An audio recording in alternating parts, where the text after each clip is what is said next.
호흡기 계통의 변화에서는 가로막은 호흡에서 굉장히 중요한 근육이에요. 가로막은 특징적으로 막처럼 길다랗게 구성이 되어 있어서 가장 강력하게 오랫동안 작동할 수 있는 근육이기도 합니다. 다시 말해서 다른 근육은 마비가 잘 돼도 가로막은 끝까지 마비가 잘 안 되는 근육이라고 볼 수 있습니다. 호흡의 주동근이어서 가로막이 호흡에서 담당하는 역할은 굉장히 큰 거예요. 어쨌든 모든 근육이 약해지는 것처럼 가로막같이 호흡에 관계된 근육들도 약화가 되고요. 또 폐포, 허파과리라고 하지요. 허파과리가 폐 안에서 뽀글뽀글 이렇게 있어야 되는데 요 꽈리가 뽀글뽀글한 것들이 막 이렇게 많이 없어져요. 꽈리가 자체가 꽈리 밀도가 떨어지면서 뽀글뽀글한 이유는 헛박과리의 표면적을 넓혀서 가스 교환이 잘 되게 하기 위해서 뽀글뽀글한 건데 이 뽀글이가 없어지다 보니까 가스 교환이 그만큼 잘 안 되고 효율성이 떨어지는 겁니다. 가스가 교환이 되면 녹아있는 산소들이 혈액을 통해서 모세혈관을 통해서 온몸으로 뻗쳐나가야 되는데 모세혈관 숫자도 감소되면서 산소를 통해서 에너지를 공급하기가 굉장히 불리해지는 겁니다.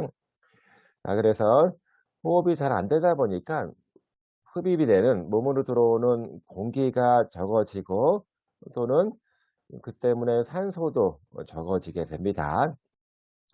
자, 그리고 허파, 폐 그러면 그냥 커다란 풍선이라고 이렇게 생각하면 됩니다.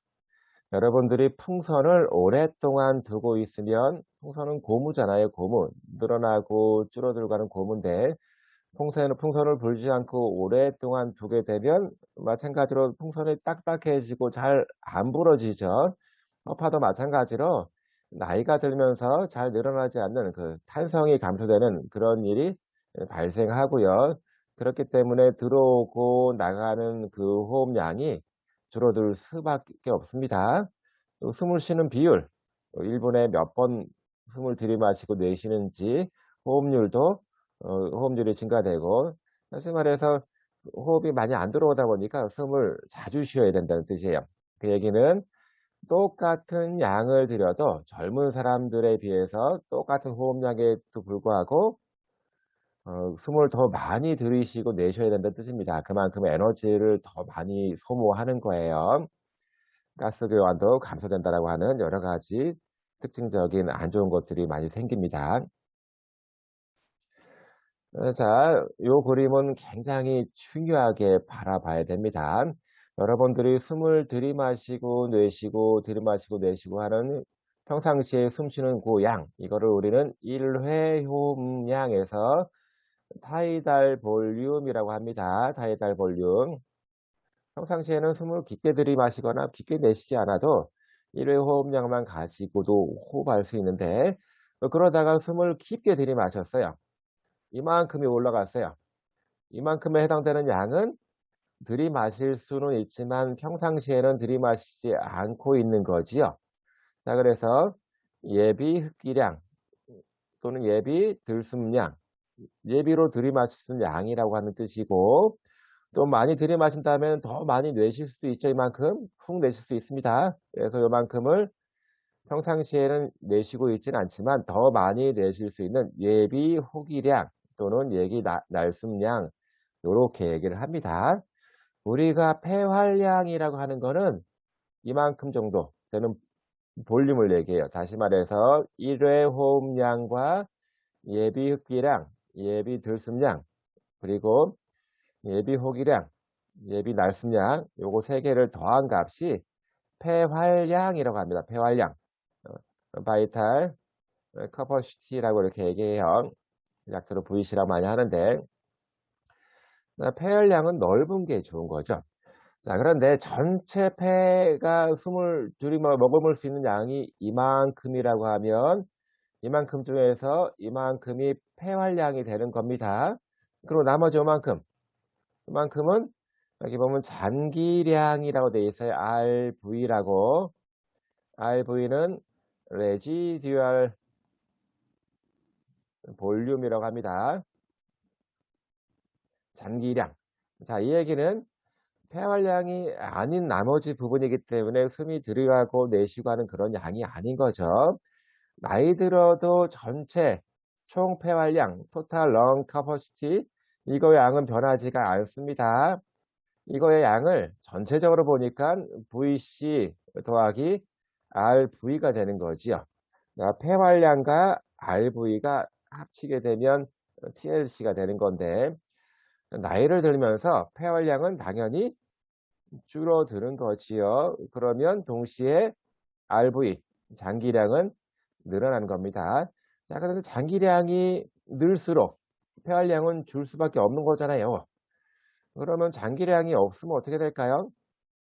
폐활량으로 가득 차면 좋을 것 같은데, 아까 폐는 풍선이랑 똑같다라고 얘기했는데, 여러분들이 풍선을 불 때 공기가 조금 들어가 있는 게 불기가 쉽나요? 아니면 공기가 아예 없는 게 불기가 쉽나요?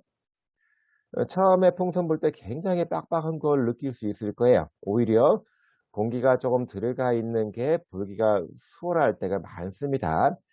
폐도 마찬가지로 여기 장기량, RV가 없으면 호흡 기능을 할 수가 없어요. 그래서 어느 정도의 RV량은 필요한데, 근데 RV, 장기량이 너무 많아져 버리면 동시에 폐활량은 떨어질 수밖에 없기 때문에 나이 들어서는 이렇게 폐활량이 떨어지고 장기량이 늘어날 수밖에 없습니다. 다시 말해서 우리의 전체 폐 능력은 장기량과 폐활량의 싸움이라고 보시면 됩니다. 폐활량이 늘어나면 상대적으로 장기량은 줄게 되고 그만큼 호흡의 기능이 잘 유지될 수가 있고, 반대로 폐활량이 줄면 장기량이 늘어나면서 호흡에 대한 능력이 떨어질 수밖에 없습니다. 나이를 들면서 폐가 탄성을 잃게 되면서 폐활량은 줄고 장기량이 늘어나게 되는 거지요. 자, 숫자는 그닥 중요하지 않습니다. 어쨌든 간에 전체 폐활량, 전체 폐용량 TLC는 변화되지 않지만 폐활량이 떨어지고 장기량이 이렇게 올라갑니다. 올라가는 것 때문에 이렇게 전체적인 호흡 능력이 떨어지게 된다. 그래서 이게 어떤 폐기능 지표가 올라가는지 떨어지는지를 알면 좋을 것 같습니다. 자, 그리고 전체적인 호흡 능력이 떨어지기 때문에 상대적으로 호흡기 감염이 자주 생깁니다. 자, 우리가 이제 뭔가 살에 걸리게 되면 기침으로 탁탁 뱉어내고, 또는 뭐 그 감기가 심해서 가래가 많이 끼게 되면 그거 다 뱉어내고 하는데, 그런 식의 뱉어내고 하는 능력들이 안 되기 때문에 안에 내부에서 축적이 되면서 감염증이 너무 많이 생깁니다. 그래서 감기를 심하게 앓고 나면 뭐 폐렴이 된다거나 아니면 호흡기 질환이 생기거나 노화에 따라서 이렇게 폐질환이 많이 발생하게 됩니다. 자, 그리고 비뇨생식기, 특히 이제 생식기 계통은 호르몬의 영향을 좀 많이 받습니다. 특히 여성들 같은 경우는 45세에서 50세 초반, 요즘은 좀 빨리 이제 폐경이 되는 것 같아요. 어쨌든 그 45세에서 50세 초반 그 사이에 폐경이 되면서 여성 호르몬, 출산과 관련된 여성 호르몬들이 급격히 분비가 감소가 됩니다. 그러면 몸 체형이라든가 몸의 상태가 아주 큰 변화가 일어나게 되는데, 남자들 같은 경우는 남자도 뭐 폐경이라고 하는 건 없겠지만 우리가 흔히 말하는 갱년기라고 하는 게 있죠. 갱년기. 이 호르몬 변화가 극심해지는 시기를 우리는 갱년기라고 하는데, 남자들도 마찬가지로 남성 호르몬이 분비가 되지 않으면서 특히 이제 전립선 같은 경우는 호르몬 분비 기관이고 남성 성기능에 되게 중요한 기관인데, 갱년기에 접어들면서 남성 호르몬 분비가 잘 안 되는 거지요. 사람은 여자든 남자든 둘 다 여성 호르몬, 남성 호르몬이 다 분비가 됩니다. 여자들은 여성 호르몬이 더 많이 분비가 되는 거고, 남자들은 남성 호르몬이 더 분비가 되는데, 이렇게 호르몬 체계의 균형이 깨지는 거예요. 그러면서 상대적으로 여성들 같은 경우 갱년기 이후에 여성 호르몬이 분비가 안 되면서 남성 호르몬의 수치가 상대적으로 올라가는 거지요. 급격하게 이제 분비가 안 되는 것 때문에 뭐 약을 먹어서 호르몬 수치를 대략 유지하면서 점진적으로 떨어뜨리는 경우도 있습니다. 그렇지만 그 폐경기나 갱년기 이후에도 여성 호르몬 분비가 아주 왕성하게 유지가 되면 사실은 그것도 문제예요. 그래서 유방암이 생긴다거나 또 안 좋은 질환들이 발생할 가능성이 높습니다. 남자들도 전립선에 문제가 꼭 생깁니다. 네, 그래서 이제 그렇게 호르몬 변화가 극심해지면서 생식기 계통에 문제가 되기도 하고 또 특히 이제 방광 같은 경우는 또 소변을 오줌을 모아주는 하나의 그 저장소라고 볼 수 있습니다. 네, 방광이 요렇게 있으면 요 관들이 한 방울씩 한 방울씩 소변을 이렇게 방광에 모아주고 소변 요도를 통해서 밖으로 이렇게 배출이 되는 겁니다. 자, 그런데 방광도 마찬가지로 그냥 고무처럼 생긴 풍선이에요. 그냥 주머니처럼 생긴 근육 덩어리입니다. 근육이기 때문에 나이 들수록 뻣뻣해지죠. 그러면 소변이 쌓이게 되면 이게 팽팽해지면서 소변을 배출하게 되는데, 자, 이것이 이제 방광 자체의 근육이 뻣뻣해지면서 방광이 잘 안 늘어납니다. 다시 말해서 조금만 소변이 쌓여도 자꾸 오줌이 마려운 거예요. 잦은 소변이 발생하는 이유가 방광 근육들이 뻣뻣해지고 해서 생기는 문제입니다. 사실 말해서 방광 근육의 긴장도가 조절이 잘 안 되는 거. 자, 이게 잔뇨. 우리가 소변을 보게 되면 방광 안쪽에 있는 소변이 다 나와야 돼요. 근데 나오지 않고 이렇게 쌓여 있으면 고인물은 썩게 되지요. 그래서 잔뇨가 있는 것 때문에 방광염이 굉장히 올라가게 됩니다. 그게 뭐 남자든 여자든 그렇지 노인들의 방광 특성이 이렇게 바뀌게 되고요. 네, 콩팥 그러면 소변을 만들어서 방광으로 요관을 통해서 방광으로 한 방울씩 보내주는 건데, 그래서 이렇게 신장 기능도 떨어지면서 신장을 통해서 소변이 만들어지는데 일부 물을 재흡수를 해야 되는데 뭐 수분이 이 콩팥을 통해서 재흡수가 안 되고 다 이제 소변으로 나가버리게 되면 이게 신체 수분이 감소가 되면서 나트륨 혈증이라든가 뭐 칼륨이 떨어지는 혈증 뭐 등등 굉장히 그 신체 내부에서의 문제가 많이 생긴다라고 이렇게 생각하면 됩니다. 콩팥에서는 이제 필요한 것들을 걸러서 다시 쓰고 불필요한 것들을 밖으로 내보내주는 이제 어떤 수채구멍 정도의 역할을 하는 건데, 이런 것들이 이제 재흡수하고 내보내고 하는 게 깨져지면서 혈액 안에서 이온에 대한 그 불균형이 많이 발생할 수가 있습니다.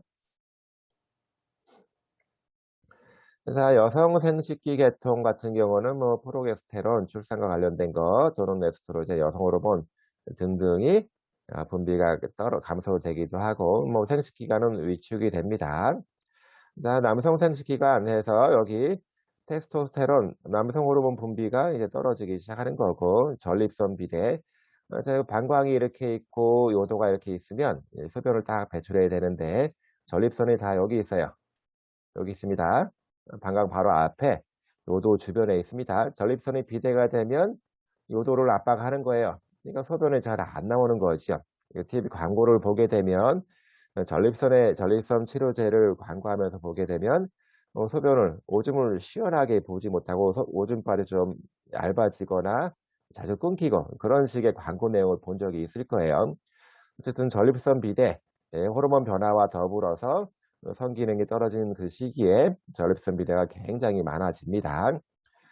자, 방광 자체는 용적 감소로 통해서 소변을 자주 보게 되고 콩팥 안에 있는 사골체 여과율이 감소되면서 물을 이제 재흡수하는 능력이 떨어지더라 라고 이렇게 생각하면 되겠습니다. 내분비라고 하는 거는 말 그대로 호르몬이에요. 호르몬입니다.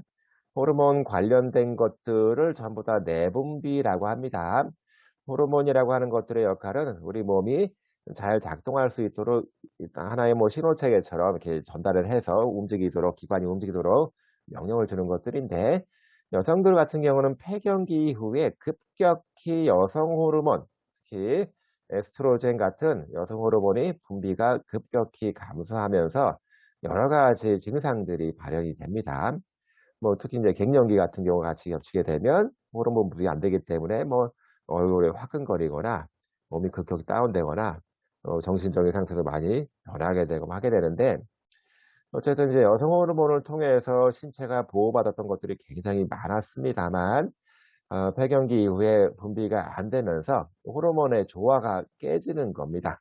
그래서 에스트로겐, 호르몬도 마찬가지로 어떤 균형적으로 유지가 돼야 되는데, 이게 분비가 자꾸 안 되면서 다른 식의 생식, 캘셈 자극 호르몬이라든가 황체 형성 호르몬 등이 좀 분비가 증가되는 이런 현상들이 많이 발생하게 됩니다. 여성으로서의 기능이 조금 많이 상실되는 거지요. 남성은 주로 테스토스테론에서 남성 호르몬입니다. 그래서 상대적으로 남성 호르몬이 감퇴가 되면서 호르몬 분비가 안 되면서 여성 호르몬이 상대적으로 좀 많이 분비되는 것처럼 이렇게 느껴지거든요. 그렇게 되면 여러 가지 성향들이 나타나게 됩니다. 변화가 되는데 여성화되는 그런 경우도 있고, 또 성기능 장애가 뭐 성욕 감퇴라든가 성기능 장애가 이렇게 오기도 하고요. 뭐 여성들도 마찬가지지만 뭐 피로감이라든가 우울증 그리고 근육 손실, 호르몬이 보조화가 되게 심한 경우는 여자들처럼 유방이 생기는 경우도 있더라라고 이렇게 얘기하고, 정서적인 측면에서도 상당히 많은 변화가 있는 것 같아요. 다소 이제 여성화되는 그런 게 보여지고요. 뭐 반드시 그런 건 아니겠지만 되게 똑같이 갱년기를 지난 부부들을 보게 되면 여성들은 조금 남성화되는 경향이 있고 남성들은 여성화되는 경향이 있는 것 같아요. 그래서 뭐 특성들이 뭐 행동이 좀 뭐 거칠어지기도 하고 좀 적극적으로 이제 변하는, 여성들은 그렇게 변하는 경우도 있고, 남성들 같은 경우는 정서적으로 여성화되면서 드라마 보고 막 울기도 하고, 뭐 저 이전에는 그 없던 그 정서적인 변화가 막 생기기도 합니다. 또는 이제 당뇨병, 인슐린 저항성과 같은 당뇨병 또는 이제 심혈관 질환의 위험성이 올라가기도 하겠죠. 자, 특히 이제 상당히 많은 문제 중에 하나가 이게 인지적인 문제가 많이 발생이 됩니다.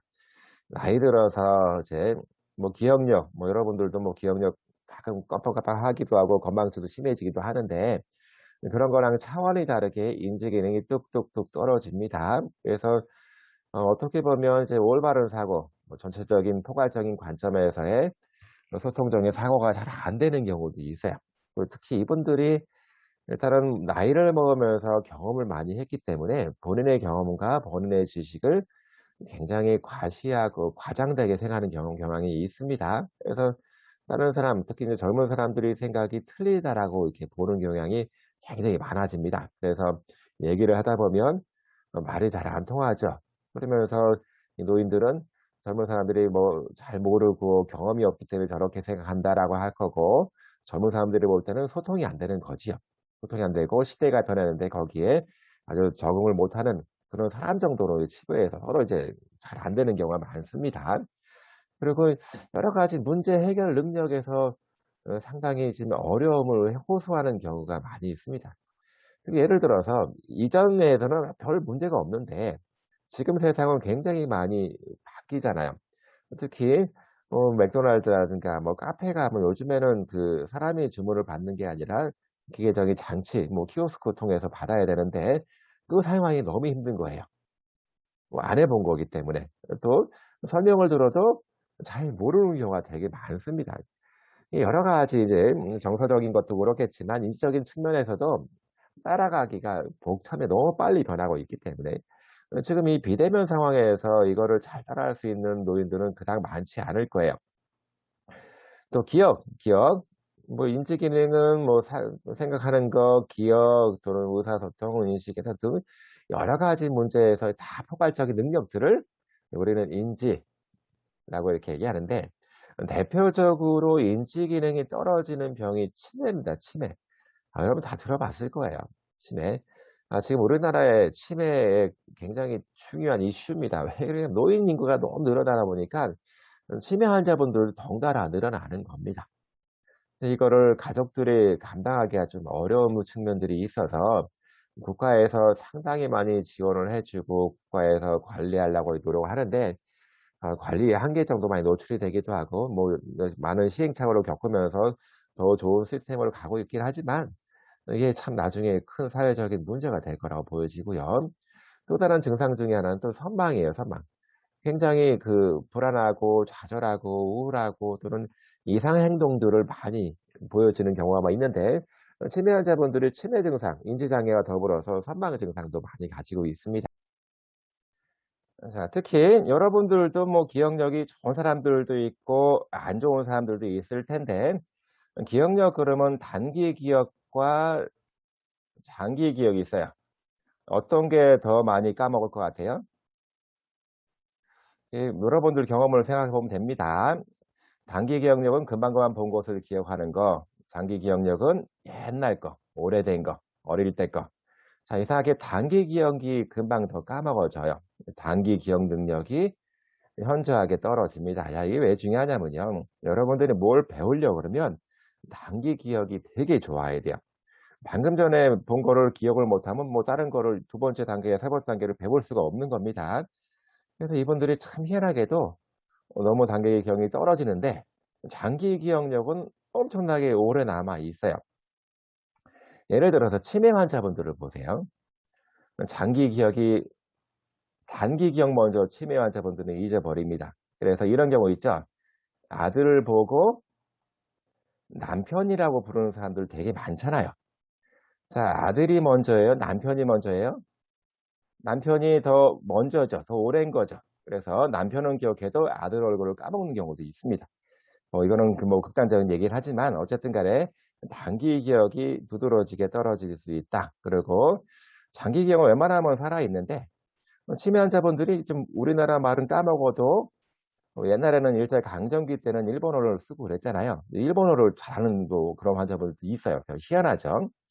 어쨌든 간에 이제 장기 기억력은 상대적으로 오래 남아있긴 하는데 이런 장기 기억도 좀 더 심해지면 많이 없어지더라 하면서 치매 환자분들이 이렇게 문제가 되는 거는 자기 이름도 모르고 집 주소 모르기 때문에 밖에 나가게 되면 혼자 나가면 집을 찾아올 수가 없어지는 겁니다.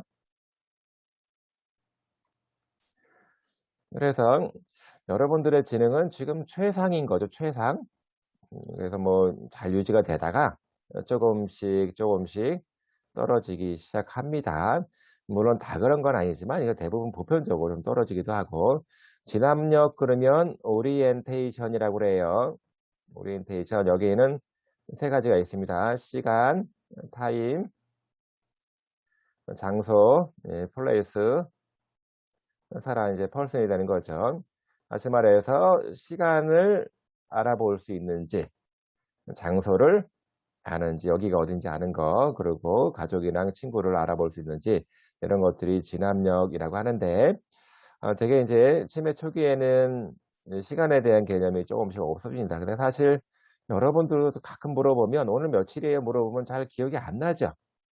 오늘 9월 17일인데 매번 날짜를 보고 있지 않으면 9월 17일인 걸 몰라요. 근데 이분들은 그런 것뿐만 아니라 계절과 같은 이제 큰 단위의 시간 단위들을 잘 구분을 못 해요. 이제 치매가 좀 심해지면 지금 뭐 겨울인데도 여름이라고 말하는 경우도 있고 그게 왜 문제가 되냐면 내가 지금 여름이라고 생각하면 밖에는 영하인데 여름 옷을 입을 거잖아요. 그러면 아주 생명에 위협적인 상황이 올 수도 있는 거지요. 나는 진압력이 차츰차츰 떨어지기 시작하더라라고 하는 거죠. 알츠하이머 치매에는 몇 가지 종류가 있거든요. 뭐 혈관성 치매 그래갖고 뇌졸중처럼 혈관이 터지거나 막혀서 문제가 되면서 치매로 또 같이 동반되는 경우를 혈관성 치매라고 하는데 대부분의 경우는 이제 알츠하이머 치매 이렇게 얘기를 합니다. 그냥 뇌가 아트로피가 생기는 거예요. 세레브럴 아트로피, 뇌, 그러니까 쭈글쭈글한 주름이 없어지기도 하고 전체적인 뇌 무게가 감소되는 것, 특히 기억에 아주 밀접한 관련 있는 신경계 구조가 해마체라고 있는데 해마체에서부터 아트로피가 발생을 하는 겁니다. 그래서 처음에는 정확한 단어를 자꾸 까먹어요. 그래서 앞에 있는 핸드폰을 가지고 이게 핸드폰이라고 하는 단어가 갑자기 생각이 안 나요. 그러면 어떻게 불러요? 저거, 이거, 요거, 요렇게 명칭으로 부르지 않고 그냥 이거저것 이렇게 지시형으로 이렇게 부르게 되는 경우가 많습니다.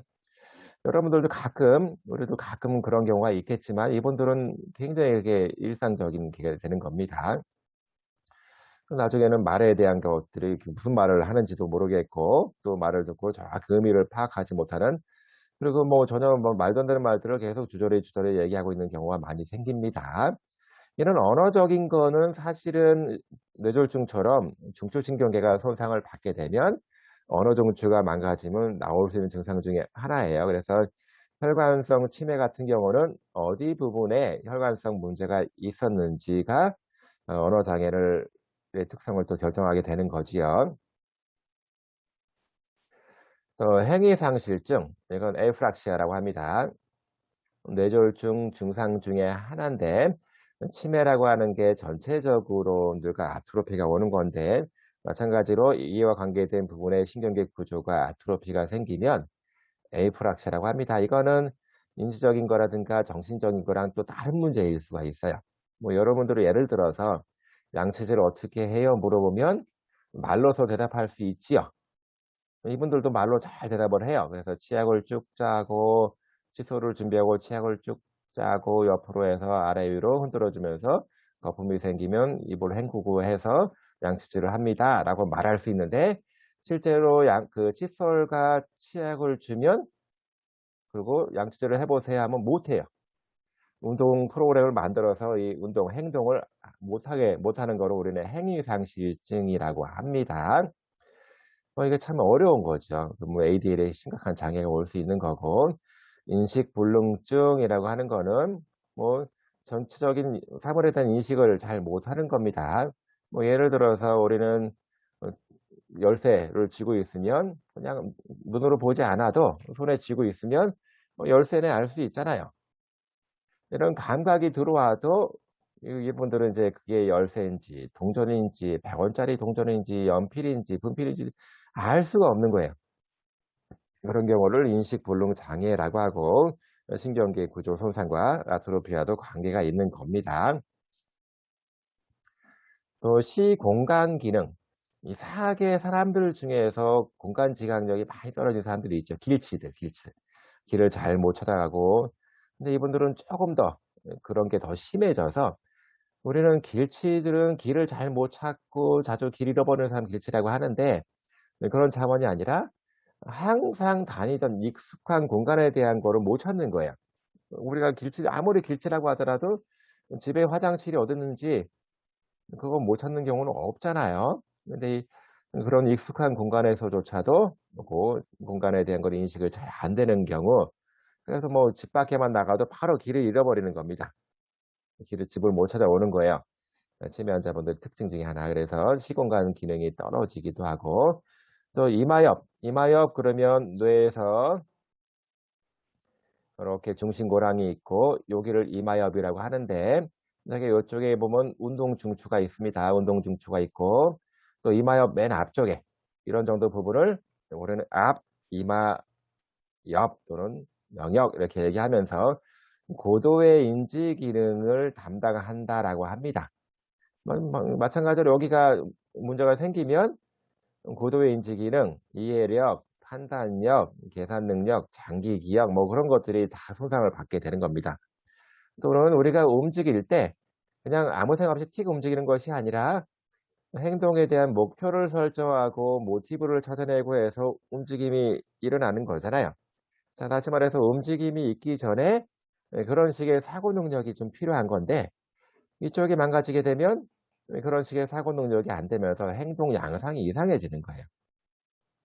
그런 행동이 잘 안 일어나기도 하고 추상적 사고라든가 행동 전략을 만들어내는 거, 모티브라든가 행동 목표라든가 그런 전체적인 거 프로그램화 되는 게 잘 안 되는 거예요. 그래서 치매 환자분들이 행동 양상이 달라지는 것들이 또 이런 문제가 있고 또 특징적으로 성격에 대한 것도 이렇게 앞 이마 겉질 부분에서 담당하는데 심한 경우는 성격이 확 바뀌는 경우도 있고요. 최초 알츠하이머 치매 같은 경우는 주로 해마체부터 시작을 하다가 나중에는 전체적인 문제로 가는 거지요. 그러다 보니까 뭐 여기 뭐 운동에 관계된 기능 또는 성격, 감정, 뭐 운동 그 컨트롤, 뭐 전략, 뭐 그런 것들 안 되기도 하고, 또 청각적인 부분에 문제가 생기기도 하고, 공간 지각력 또는 감각을 인식하는 부분에 문제가 생기기도 하고, 다양한 문제들이 계속 동시다발적으로 다 오게 되는 게 치매라고 하는 병입니다. 자, 그리고 정서적인 변화. 이거는 이제 우리가 분명히 이해할 수가 있을 거예요. 젊을 때, 젊은 사람들은 노래에 대한 정서 변화를 충분히 이해하기 어렵겠지만 지금 젊고 삶 자체가 너무 아름다워요. 네, 그렇지만 노인들은 이미 할 수 있는 게 없어지고, 뭐 물론 이전 것들을 다 경험했다라고 치겠지만 옛날 생각, 이런 옛날 생각에 많이 빠져 있는 거죠. 이런 얘기 많이 들어봤을 겁니다. 마음은 20대인데 몸은 50대. 몸은 50대, 60대, 뭐 70대인데 몸은 노인인데 마음은 20대. 이게 뭐 정서적인 부분이랑 심정적인 부분이랑 실질적인 부분이 일치가 안 되는 거지요. 하지만 달리기를 해서 나는 내 생각을 이미 100m를 10초 안에 뛰고 있는데 현실적으로 100m를 뛸 수조차 없어요. 그러면 거기서 오는 괴리감과 심리적인 부담감이라든가 우울감이 굉장히 올라가겠죠. 물론 뭐 우울증이 이렇게 있지 않은 경우도 있겠지만 상당히 많은 노인들 같은 경우는 참 쉽지가 않아요. 쉽지가 않습니다. 근본적으로 신체 기능이 떨어져 있는 거가 큰 이유 중에 하나고, 또 거기다가 돈도 없어요. 경제적인 문제도 생겨요. 옛날에는 돈을 내가 벌어왔고 뭐 가장인 경우에는 내가 벌어온 돈을 가지고 가족들이 먹고 살았기 때문에 가족들로부터 존경의 대상이었고 권위도 있었는데, 경제적인 문제가 지금은 그런 게 아니기 때문에 그런 식의 권위는 다 무너진 거예요. 자존심이 다 무너진 겁니다. 그리고 이제 어, 사람들이 이제 많이 모이는 시기가 있어요.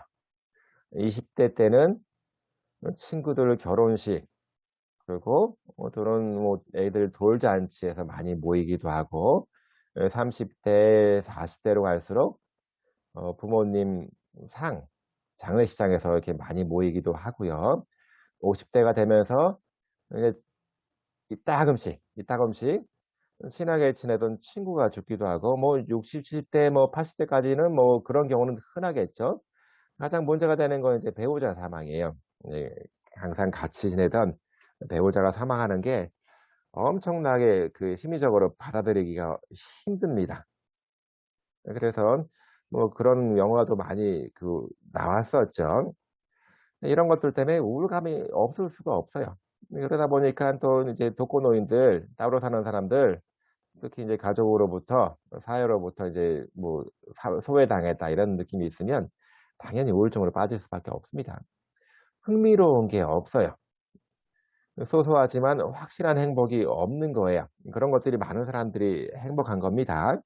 근데 뭐 쾌락을 뭐 즐거움을 경험을 해볼 만한 일들이 없고, 또는 뭐 의존감이 증가될 수밖에 없고, 뭐 의미 있는 일들이 없어집니다. 그러면 당연히 우울할 수밖에 없지요. 또 생활도 옛날에는 혼자 하다가 지금 남의 도움이 필요해요. 자, 이제 병원을 가보면 이제 나이가 지금 많아지다 보니까 90 먹은 노모를 70 먹은 그 아들이 병원을 모시고 오는 경우가 있어요. 70 먹은 아들도 사실은 그 봉양을 받아야 될 입장인 거잖아요. 근데 90 먹은 노모가 살아계시기 때문에 이거를 같이 모시고 와서 그걸 다 뒷수바라지를 할 수밖에 없는 상황인데, 참 이게 참 어렵더라고요, 옆에서 보기에. 물론 90 먹은 노모보다는 70 먹은 아들이 그래도 사회적으로 이렇게 활동할 수 있는 나이긴 하지만 본인도 참 어려운 것들이 많은 거잖아요, 사실은. 참 이게 굉장히 문제가 많이 됩니다. 그래서 좀 이렇게 어려워질 수밖에 없겠다. 우울증이 생길 수밖에 없겠다. 몸은 여기저기 안 아픈 데가 없어요. 그리고 흥미 있는 일이 없어요. 그러면 이제 입장을 바꿔놓고 생각하면 당연히 살고 싶지 않다, 뭐 우울하다, 불안하다, 이런 식의 정서적인 변화가 생길 수밖에 없는 거예요. 자, 그리고 성격도 사실은 성격이 바뀌는 거는 아닐 텐데, 자, 우리가 그 어르신들이랑 같이 얘기하다 보면, 뭐 특정적으로 막 얘기하다 보면 상당히 소통이 안 된다라고 많이 느낄 때가 많습니다. 그래서 이제 젊은 사람들이 하는 얘기가, 너 나이 먹을수록 고집만 세진다. 아집이 생긴다. 뭐 이런 식의 얘기를 많이 하잖아요. 근데 노인들 입장에서는 그럴 수밖에 없는 게요. 네, 경험은 내가 많이 했고, 뭐 젊은 사람보다 많이 했을 거고, 그러다 보니까 내가 판단하고 내가 말하는 게 훨씬 더 맞는 거라고 생각할 수 있습니다. 또 경험적으로 봤을 때 이게 맞는 거야. 이렇게 말하는 사람이 되게 많거든요. 사실은 그게 그런 문제가 소통이 안 되는 아주 직접적인 원인이 되는 건데, 그래서 또 그 젊은 사람들이 볼 때는 뭐 상당히 그 완고하다, 고집이 세다, 뭐 그런 식의 얘기를 많이 할 수밖에 없는 겁니다. 사실은 뭐 성격 자체가 변한 것이 아니라 그런 여러 가지 상황들이 바뀐 거지요. 근데 뭐 오히려 나이 들어서 감정이 좀 더 안정적으로 되는 경우는 있습니다. 왜? 경험을 많이 했기 때문에 이전 경험에 비춰봤을 때 이거는 요렇게 되는 경향이 두드러질 거 이미 미리 알 수 있기 때문에 뭐 지나치게 뭐 어떤 상황에 대한 거를 불안정하거나 이렇게 불안해하거나 또 그렇지 않은 측면은 또 긍정적인 거로 볼 수 있지만, 예, 사실은 그게 젊은 사람이랑 잘 소통이 안 되는 건 문제죠.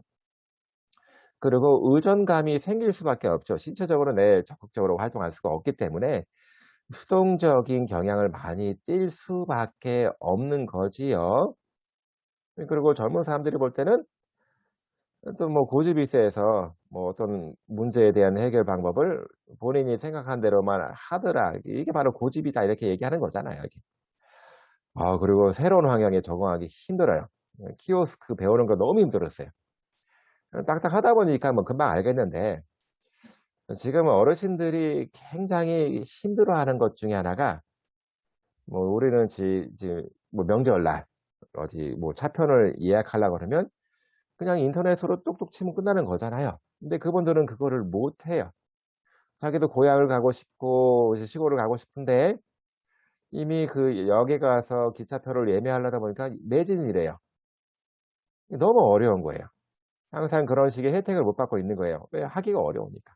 또 어떤 분들은 이런 식으로 얘기합니다. 자기는 프로야구를 너무 좋아하는데 프로야구 표를 구하기 위해서는 야구장 그 프론트에 가서 표를 끊어야 되는데 이미 인터넷으로 매진이 돼 버린 거예요.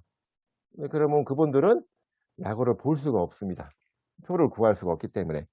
그런 식의 환경에 너무 적응하기가 어려운 겁니다. 지금처럼 무슨 4차 산업혁명 그래 갖고 이게 이렇게 빨리 변하고 있는데 그 변화를 따라갈래야 따라갈 수가 없어요.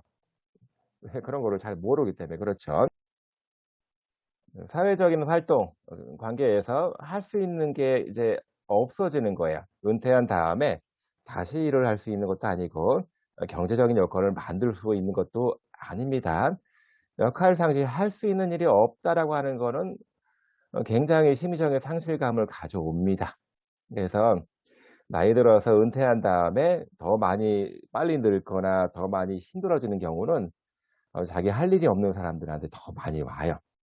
다시 말해서 뭐 자영업을 하면서 자기가 할 수 있는 공간이 있고 일이 있으면 훨씬 낫다라고 하는 거고, 뭐 회사 다니다가 딱 퇴임한 다음에 더 이상 갈 곳이 없고 그러면 일하느라고 친구 관계도 동네에 없고 뭐 다닐 데도 없고 그러면 훨씬 더 빨리 늙어요.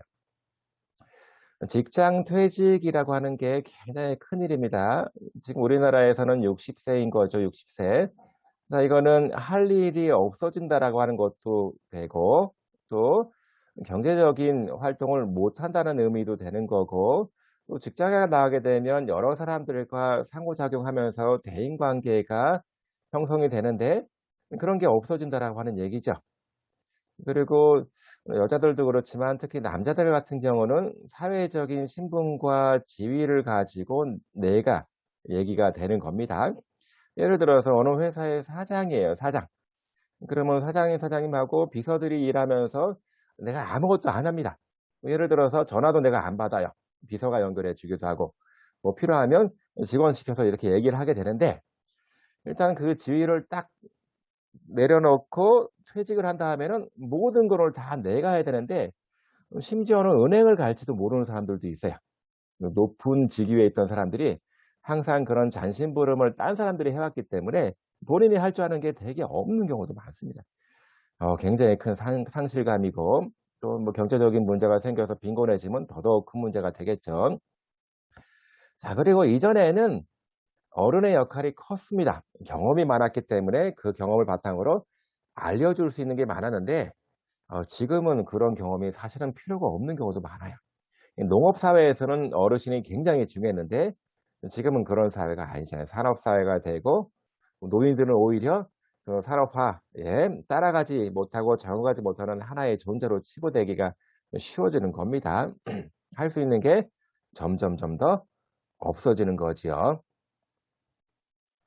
자, 그리고 여가라고 하는 거는 내 짜투리 시간을 좀 의미 있게 보내는 걸 우리 여가라고 얘기하잖아요.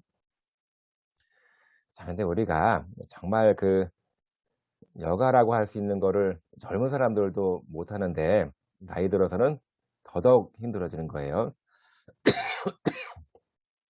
자, 그런데 여가를 레저를 잘 보내는 게 삶에 대한 만족도와 굉장히 깊은 연관성을 가지고 있습니다. 퇴직한 이후에 내가 시간이 많아요. 시간이 많을 수밖에 없는데 그 많은 시간을 어떻게 보내는지가 상당히 중요한데 불행히도 여가 생활을 아주 잘 즐길 만한 사람들이 그닥 많지는 않은 것 같아요. 여가를 하게 되면 좋은 게 뭐냐면요. 혼자서 하는 여가도 있지만 대부분 레저 그러면 다른 사람이랑 같이 어울려서 하는 거잖아요. 그래서 사회적인 상호작용, 친구 관계 그런 것들이 확보가 됩니다.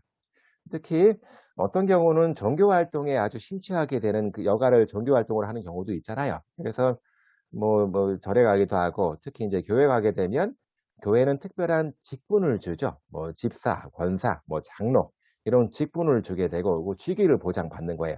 여가에서. 그리고 교회 가서 뭐 전도 활동을 하면서 여러 사람들과 어울릴 수 있는 그런 기회가 많기 때문에 특히 어르신들이 교회를 또는 뭐 종교 활동을 많이 하게 되는 경우도 많이 거의 대부분이 그렇습니다. 굉장히 좋은 중요한 여가 활동인 것 같아요. 어쨌든 간에 노년기 여가 활동이 그만큼 중요하다라고 얘기를 하는 거예요. 왜? 뭐 자아 실현 뭐 이런 걸 떠나서라도 이 고독감이라든가 소외감 뭐 같이 어울리다 보니까 굉장히 즐거운 일이 많이 생기고 어울리고 활동하다 보니까 건강해질 수 있습니다. 혼자 따로 이렇게 고독하게 있으면 건강할 수가 없어요. 그래서 이렇게 노년기 여가 활동에 대한 거 굉장히 우리가 중요하게 생각을 해야 됩니다. 자, 요약을 해보면 피부 개통서부터 해서 피부 개통의 노화는 수분 감소, 피부 건조, 탄력성 등등이 생기는 거고 또 얼룩 반점, 예, 뭐 얼굴에 이제 이게 자꾸 얼룩이 반점 같은 게 생길 수 있고요. 또 근육 계통은 노화되면서 뼈 밀도가 떨어지고 또는 이제 여성 호르몬의 분비가 문제가 생기고 근육 자체가 떨어지는 거, 관절 뻣뻣해지는 게 나타날 수 있습니다. 신경계통에서는 신경계가 위축되고 특히 뇌가 위축이 되고 혈류로 감소 또는 신경 전달 물질 효과가 떨어지면서 신경계 기능이 퇴화됩니다. 네, 감각계통에서 시각적인 문제, 뭐 노안이라든가 백내장 같은 거 또는 청각적인 문제, 그리고 미각과 후각 능력이 떨어지는 것. 소화계통에서는 구강건조증서부터 해서 삼킴장애에서 자꾸 살에 걸리기도 하고 또 소화가 잘 안 되거나 변비가 생길 수도 있습니다. 비뇨생식기 계통에서는 뭐 전립선염이라든가 특히 남자들 또는 이제 콩팥 기능, 요실금 생길 수가 있겠고 또 호흡기 계통에서는 호흡기가 바뀌었네요. 폐활량이라든가 폐활량이 떨어지고 장기량이 올라갑니다. 또 내분비 계통에서는 호르몬 분비, 특히 폐경기, 갱년기 그때쯤에 호르몬 계통의 부조화가 생길 수가 있습니다. 또 심장 계통에서는 혈압이 올라가고 심장 박동이 불규칙해질 수 있고요. 또는 노화로 인해서 인지적인 변화, 뭐 기억력, 뭐 지능 감퇴 그런 것들이 생길 수 있고 전체적인 정서적인 문제 많이 발생할 수가 있습니다.